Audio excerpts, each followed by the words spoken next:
En deuxième sujet, on parle d'Afrique du Sud. Malgré les tentatives de Jacob Zuma de le bloquer, bien le rapport sur les liens entre le président sud-africain et la famille Gupta, qu'on soupçonne d'influencer ses nominations, a finalement été publié hier.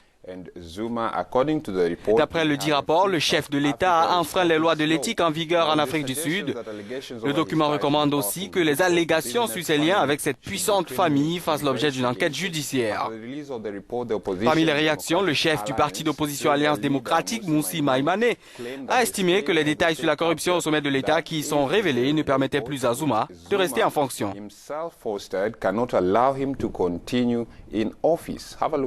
Suivez ce sujet. L'opposition sud-africaine dans les rues de Pretoria ce mercredi pour demander la démission du président Jacob Zuma et de son gouvernement. Dans les cortèges, les membres des combattants pour la liberté économique de Julius Malema. Ils se sont mobilisés dans la matinée devant la présidence de la République après une décision de justice ordonnant la publication d'un rapport sur la corruption potentiellement accablant pour Jacob Zuma. Le président avait lancé une action en justice pour interdire la parution du document, mais il a finalement fait volte-face.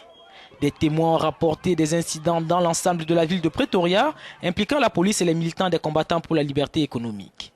Les forces de l'ordre ont notamment fait usage de balles en caoutchouc pour empêcher les manifestants de pénétrer dans l'enceinte de la présidence. Vous l'avez vu sur ces images, ils étaient des milliers de militants du mouvement de Julius Malema. Les Economic Freedom Fighters a occupé hier les rues de la capitale Johannesburg en criant « Zuma doit partir » avant la publication du rapport Gupta. On écoute justement Julius Malema.